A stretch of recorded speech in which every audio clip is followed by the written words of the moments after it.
माँ महागौरी की व्रत कथा। पौराणिक कथा के अनुसार माँ दुर्गा के 8वें स्वरूप महागौरी को लेकर दो कथाएं काफी प्रचलित हैं। पहली पौराणिक कथा के अनुसार पर्वतराज हिमालय के घर जन्म लेने के बाद माँ पार्वती ने पति रूप में भगवान शिव को प्राप्त करने के लिए कठोर तपस्या की थी। तपस्या करते समय माता हजारों वर्षों तक निराहार रही थी, जिसके कारण माता का शरीर काला पड़ गया था। वहीं माता की कठोर तपस्या से प्रसन्न होकर भगवान शिव ने मां पार्वती को पत्नी के रूप में स्वीकार किया और माता के शरीर को गंगा के पवित्र जल से धोकर अत्यंत कांतिमय बना दिया। माता का रूप गौरवर्ण हो गया, जिसके बाद माता पार्वती के इस स्वरूप को महागौरी कहा गया। दूसरी पौराणिक कथा के अनुसार कालरात्रि के रूप में सभी राक्षसों का वध करने के बाद भोलेनाथ ने देवी पार्वती को मां काली कहकर चिढ़ाया था। माता ने उत्तेजित होकर अपनी त्वचा को पाने के लिए कई दिनों तक कड़ी तपस्या की और ब्रह्मा जी को अर्घ्य दिया। देवी पार्वती से प्रसन्न होकर ब्रह्मा जी ने हिमालय के मानसरोवर नदी में स्नान करने की सलाह दी। ब्रह्मा जी के सलाह को मानते हुए मां पार्वती ने मानसरोवर में स्नान किया।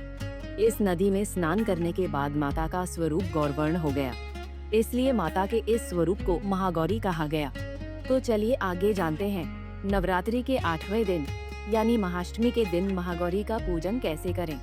माँ महागौरी के पूजन के लिए सुबह जल्दी उठकर व्रत पूजा का संकल्प लें। घर में किसी साफ स्थान पर पूजा के लिए चौकी स्थापित करें। इस चौकी के ऊपर देवी महागौरी की तस्वीर स्थापित करें। चित्र के सामने शुद्ध घी का दीपक जलाएं। देवी को कुमकुम का तिलक लगाएं। देवी के चित्र पर फूलों की माला पहनाएं। इसके बाद अबीर, गुलाल, हल्दी, मेहंदी, चावल आदि चीजें एक एक करके चढ़ाते रहें। देवी महागौरी को नारियल या उससे बनी मिठाई का भोग लगाएं। माँ महागौरी की व्रत कथा। पौराणिक कथा के अनुसार माँ दुर्गा के 8वें स्वरूप महागौरी को लेकर दो कथाएं काफी प्रचलित हैं।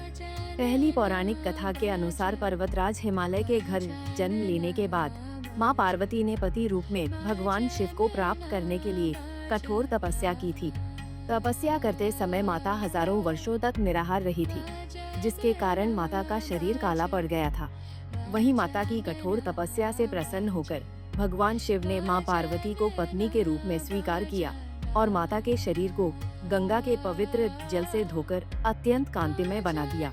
माता का रूप गौरवर्ण हो गया, जिसके बाद माता पार्वती के इस स्वरूप को महागौरी कहा गया। दूसरी पौराणिक कथा के अनुसार कालरात्रि के रूप में सभी राक्षसों का वध करने के बाद भोलेनाथ ने देवी पार्वती को मां काली कहकर चिढ़ाया था। माता ने उत्तेजित होकर अपनी त्वचा को पाने के लिए कई दिनों तक कड़ी तपस्या की और ब्रह्मा जी को अर्घ्य दिया। देवी पार्वती से प्रसन्न होकर ब्रह्मा जी ने हिमालय के मानसरोवर नदी में स्नान करने की सलाह दी।